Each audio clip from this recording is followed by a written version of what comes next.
Hi, welcome to live with food. நம்ம இன்னைக்கு தீபாவளி பலகாரம் செய்வதற்கு யூஸ்ஃபுல்லான டிப்ஸ் பார்க்க போகிறோம். ஃபர்ஸ்ட் டைம் என்னோட வீடியோவை பார்க்குறவங்க மறக்காமல் லிவ் வித் ஃபுட் சேனலை சப்ஸ்கிரைப் பண்ணுங்கள். இப்போது ஒவ்வொரு டிப்ஸாக பார்க்கலாம் வாங்க.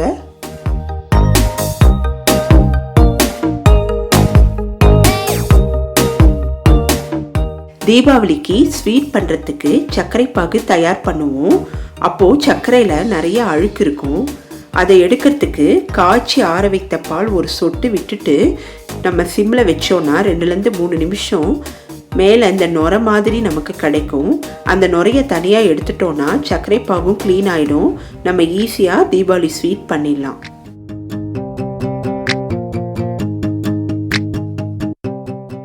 நம்ம செய்கிற தட்டை கிறிஸ்பியாக வந்திருக்கா இல்லையான்னு தெரியறதுக்கு நான் ஒரு டிப்ஸு சொல்கிறேன்.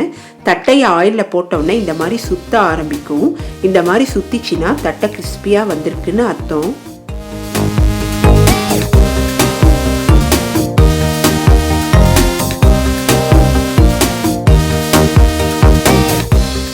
நம்ம தீபாவளிக்கு லட்டு, பர்ஃபி, ஸ்வீட்ஸ் எல்லாம் செய்வோம்.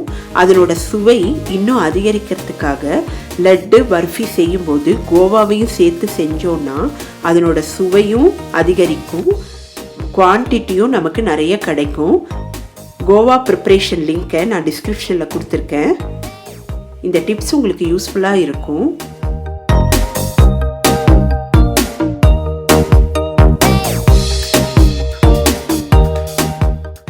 கார வகைகள்லாம் நம்ம செய்வோம்.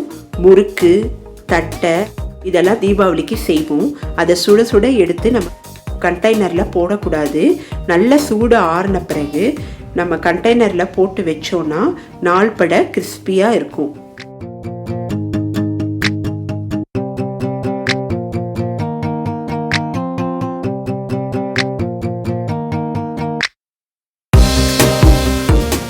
கார வகைகள் செய்யும்போது ஆயில் மீடியம் ஹீட்டில் இருக்கிற மாதிரி பார்த்துக்கணும். அப்போ தான் நம்ம முறுக்கு செய்யும்போது முறுக்கு மாவும் நல்லா வேகும், கிறிஸ்பியாகவும் நமக்கு கிடைக்கும்.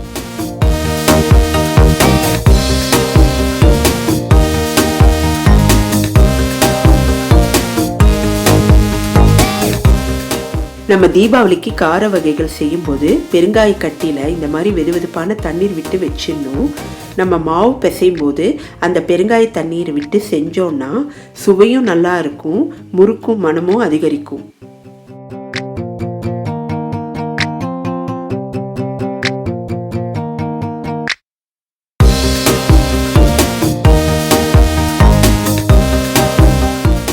நம்ம லட்டு, பர்ஃபி இதெல்லாம் செய்யும்போது சர்க்கரை பாகு தயார் பண்ணுவோம். அந்த சர்க்கரை பாகு ஒரு கம்பிப்பதம் வர மாதிரி நம்ம பார்த்துக்கணும். ஒரு கம்பிப்பதம் வந்தால் தான் நமக்கு லட்டும் நல்லா வரும், பர்ஃபியும் நல்லா வரும், நமக்கு டேஸ்டான ஸ்வீட்டும் கிடைக்கும்.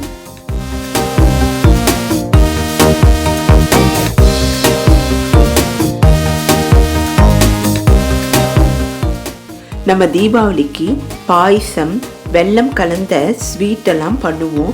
அப்படி பண்ணும்போது கொதிக்கிற பாலில் வெல்லத்தை சேர்த்தோன்னா பால் கெட்டு போகிறதுக்கு வாய்ப்புகள் அதிகமாக இருக்குது.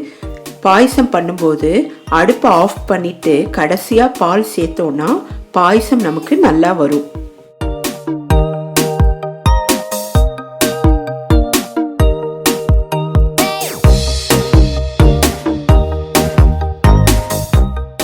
நம்ம முறுக்கு பிழியும் போது அந்த நாளில் எண்ணெயை எடுத்து நல்லா தடவிக்கணும். அப்போ தான் நமக்கு ஈஸியாக முறுக்கு பிழிய வரும். பிகினர்ஸுக்கு இது ஒரு ஹெல்ப்ஃபுல்லான டிப்ஸாக இருக்கும்.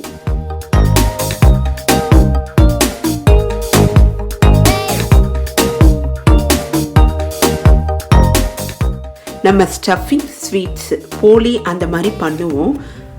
அந்த உள்ளே வைக்கிற ஸ்டஃபிங்கை எப்படி வைக்கணுன்றது தான் நான் இப்போ டிப்ஸாக சொல்ல போகிறேன். இப்போ உள்ளே வைக்கிற ஸ்டஃபிங்கை அப்படியே வைக்காமல் இந்த மாதிரி பரத்தி வச்சோன்னா எல்லா இடத்துலையும் ஸ்வீட்டு சீராக பரவும். இந்த வீடியோவை லைக் பண்ணுங்கள், ஷேர் பண்ணுங்கள், மறக்காமல் லிவ் வித் ஃபுட் சேனலை சப்ஸ்கிரைப் பண்ணுங்கள். நெக்ஸ்ட் வீடியோவில் மீட் பண்ணுறேன். பாய்.